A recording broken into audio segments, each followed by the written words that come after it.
இயேசுவின் நாமத்தில் ஒரு அசுத்த ஆவி ஒரு மனிதனை விட்டு எப்படி நீங்குகிறது, மீண்டும் எப்படி அந்த மனிதனை ஆட்கொள்கிறது என்பதை குறித்து ஆண்டவராகிய இயேசு கிறிஸ்து லூக்கா 11ஆம் அதிகாரத்திலே வசனம் 24 26 வரை தெளிவாக விளக்கியிருக்கிறார். வசனம் 24, அசுத்த ஆவி ஒரு மனுஷனை விட்டு புறப்படும் போது வறண்ட இடங்களில் அலைந்து இளைப்பாறுதல் தேடியும் கண்டடையாமல் நான் விட்டு வந்த வீட்டுக்கே திரும்பி போவேன் என்று சொல்லி, அதாவது அசுத்த ஆவி என்பது ஒரு அருவருப்பான ஆவி. அது கண்களின் மூலமாகவும் இருதயத்தின் நினைவுகள் மூலமாகவும் ஆபாசங்களையும் அருவருப்புகளையும் பொல்லாத காரியங்களையும் நடப்பிக்கிற ஒரு ஆவி.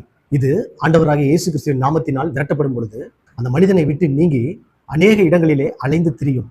வறண்ட இடங்களில் அலைந்து இளைப்பாறுதல் தேடியும் கண்டடையாமல் தான் குடிகொள்ள ஒரு இடத்தை தேடி அலைந்து திரியும்.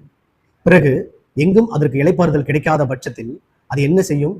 அதாவது அந்த மனிதன் இந்த அசுத்த ஆவி எதனால் பிடிக்கப்பட்டதோ அதே தீய பழக்க வழக்கங்களில் இருந்தால் அந்த அசுத்த ஆவி இது வெறும் ஜோடிக்கப்பட்டிருக்கிறது என்று கண்டு அவன் இன்னும் பழைய பாவங்களிலே இருக்கிறான் என்பதை அறிந்து அது என்ன செய்யுமாம்?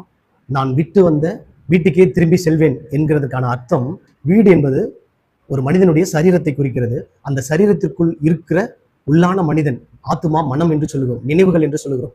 அந்த நினைவுகளினாலும் அந்த சரீரத்தினாலும் அந்த அசுத்தாவி பிடிக்கும் பொழுது அந்த மனிதன் என்ன தீய பழக்க வழக்கங்களில் இருந்தாரோ அதையே செய்து கொண்டிருந்தோம். மற்றவர்களுக்கு தெரியாமல் தன் உள்ளத்திலே ஆபாசமான காரியங்களையும் அருவருப்பான காரியங்களையும் பொல்லாத சிந்தனைகளிலும் சிந்தித்துக் கொண்டிருக்கும் பொழுதும் பழைய தீய பழக்க வழக்கங்களை மீண்டும் கை கொண்டிருக்கிறதை கண்டு அது என்ன செய்யுமாம்? திரும்பி போய் தன்னிலும் பொல்லாத வேறு 7 ஆவிகளை கூட்டிக் கொண்டு வந்து உட்புகுந்து அங்கே குடியிருக்கும். அப்பொழுது அந்த மனிதனுடைய முன்னிலைமையிலும் பின்னிலைமை மிக கேடுள்ளதாக இருக்கும் என்று ஆண்டவர் எச்சரிக்கிறார். அதாவது முன்பிருந்த நிலைமையை காட்டிலும் மிக கொடிய சூழல் அந்த மனிதனுக்கு ஏற்படும். அந்த அசுத்த ஆவியினால் அந்த மனிதனின் உயிருக்கும் ஆபத்து ஏற்பட்டிருக்கும். அவர்களை சுற்றி இருக்கிறவர்களுக்கும் மிகுந்த உபத்திரவத்தை ஏற்படுத்தி கொண்டிருக்கும். இப்படிப்பட்ட மனிதன் எப்படி தன்னை காத்துக்கொள்ள வேண்டும் என்று சொன்னால், ஆண்டவராகிய இயேசு கிறிஸ்துவோட வார்த்தை அந்த மனிதனுக்குள்ளே இருக்க வேண்டும். இருந்தால் மட்டுமே இதிலிருந்து விடுதலை அடைய முடியும். ஏனெனில் வசனம் இவ்விதமாய் சொல்லுகிறது, பிசாசுக்கு எதிர்த்து நில்லுங்கள், அவன் உங்களை விட்டு ஓடி போவான்.